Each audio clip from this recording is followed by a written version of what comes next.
వేదాలు చదివిన రాని శాంతి, వేల ఏళ్ళు తపస్సు చేసిన దొరకని సత్యం, వేల గ్రంథాలు చదివిన దొరకని సమాధానం కేవలం మౌనంతో సాధ్యమవుతుందా?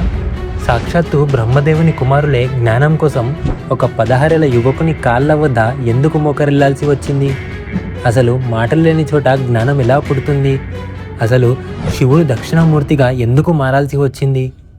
సృష్టికి ఆది గురువుగా నిలిచిన ఆ పరమశివుని స్వరూపమైన దక్షిణామూర్తి గాథ ఇది. ఆయన నిశ్శబ్దంలో దాగున్న విశ్వ రహస్యం ఏంటి? వేదాల కన్నా బలమైనది, శబ్దాల కన్నా లోతైనది ఆ మౌనంలోని మర్మం ఏంటో ఈరోజు తెలుసుకుందాం. ఈ వీడియో చూసాక మీ ఆలోచన విధానం పూర్తిగా మారిపోతోంది. సో మిస్ చేయకుండా ఎండ్ వరకు చూడండి.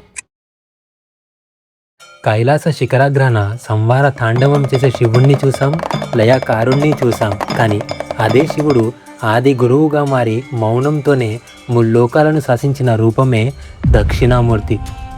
బ్రహ్మదేవుని మానసపుత్రులైన సనక, సనంద, సనాతన, సనత్కుమారులు వీరు సామాన్యులు కారు. సర్వశాస్త్రాలు తెలిసిన మహర్షులు. వేదాలు చదివారు, యజ్ఞాలు చేశారు. కానీ మనసులో ఒకటే ప్రశ్న, ఈ జనన మరణ చక్రానికి అతీతమైన పరమ సత్యం ఏది?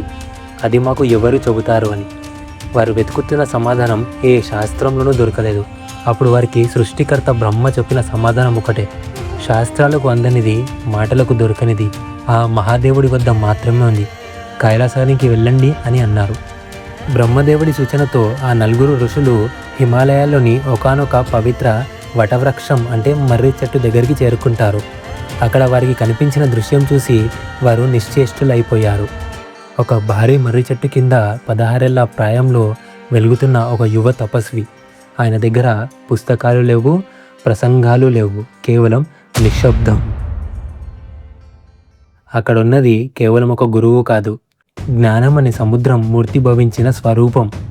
ఆయనే దక్షిణామూర్తి. దక్షిణ దిశగా ముఖం పెట్టి కళ్ళు మూసుకొని చిరునవ్వుతో కూర్చున్న ఆ రూపం చూసి ఆ వృద్ధ మహర్షులు ఆయన పాదాల చెంత కూర్చున్నారు. వారు అడగాలనుకున్న ప్రశ్నలు వేలల్లో ఉన్నాయి. ఆ యువ గురువు ఒక మాట కూడా మాట్లాడలేదు, ఒక శ్లోకం చదవలేదు. కానీ చిత్రం ఏంటో తెలుసా? ఆ మౌనంలోనే శిష్యుల సందేహాలన్నీ మంచులా కరిగిపోయాయి. సూర్యుడు రాగానే చీకటి ఎలా మాయమవుతుందో, దక్షిణమూర్తి చూపు సోకగానే అజ్ఞానం అలా పటాపంచలైపోయింది. ఆ ఋషుల మనసులో అలజడి తగ్గిపోయింది. అజ్ఞానం మంచులా కరిగిపోయింది. మౌనవాక్య ప్రకటాత్ పరబ్రహ్మ తత్వం అంటే మాటలకి అందని పరబ్రహ్మ తత్వాన్ని మౌనంతోనే బోధించారని అర్థం. గురువు యువకుడు, శిష్యులు వృద్ధులు. బోధన కేవలం మౌనం. కానీ ఆ మౌనంలోనే వారికి సృష్టి రహస్యం బోధపడింది. మాటలు మూసిన చోటే నిజమైన జ్ఞానం మొదలవుతుందని వారు గ్రహించారు.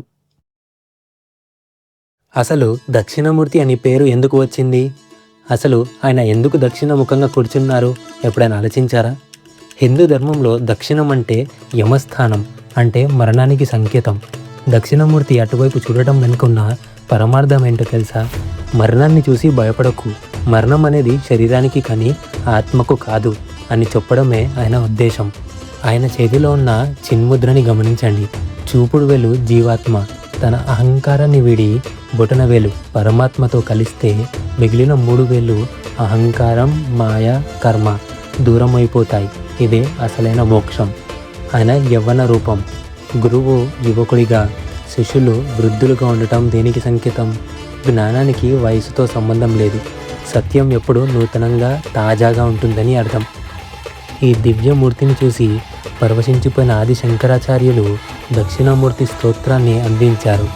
ఆయన అంటారు, ఈ విశ్వమంతా ఒక అద్దంలో కనిపించే ప్రతిబింబం లాంటిది. నిద్ర లేవగానే కళ ఎలా మాయమవుతుందో, జ్ఞానోదయం కాగానే ఆ మాయలోకం కూడా అలానే అనిపిస్తుంది అని. పుస్తకాలు చదివితే పాండిత్యం వస్తుంది, కానీ మౌనాన్ని చదవగలిగితే పరమాత్మ కనిపిస్తాడు. పదాలు విఫలం కావచ్చు, గ్రంథాలు పాతపడవచ్చు, కానీ ఆ దక్షిణమూర్తి మౌన బోధన మాత్రం శాశ్వతం. రోజంతా ఫోన్ నోటిఫికేషన్స్, ఆఫీస్ టెన్షన్స్, ఇంటి బాధ్యతలు, వీటి మధ్యలో మీకోసం మీరు ఒక 5 నిమిషాలు మౌనంగా కూర్చుంటున్నారా? దక్షిణమూర్తి అంటే కేవలం ఒక విగ్రహం కాదు, అది ఒక స్థితి. మన చుట్టూ ఉన్న గొడవని ఆపలేం, కానీ మన మనసులో ఉన్న గొడవని ఆపవచ్చు అని ఆయన మనకి గుర్తు చేస్తారు. ఆయన పాదాల కింద ఒక అసురుడు, అపాస్మర పురుషుడు ఉంటాడు. అంటే అర్థం ఏంటంటే మనలో ఉండే బద్ధకాన్ని, అజ్ఞానాన్ని తొక్కి పెట్టినప్పుడే మనలో ఉన్న గురువు మేల్కొంటాడు. గురువు అంటే కేవలం పాఠాలు చెప్పేవాడు కాదు, మనలో ఉన్న చీకటిని పోగొట్టి వెలుగును చూపేవాడు. మీకు ఎప్పుడైనా బాగా డిస్టర్బింగ్గా అనిపించినప్పుడు ఒక నిమిషం కళ్ళు మూసుకొని ఆ దక్షిణమూర్తి రూపాన్ని తలుచుకోండి.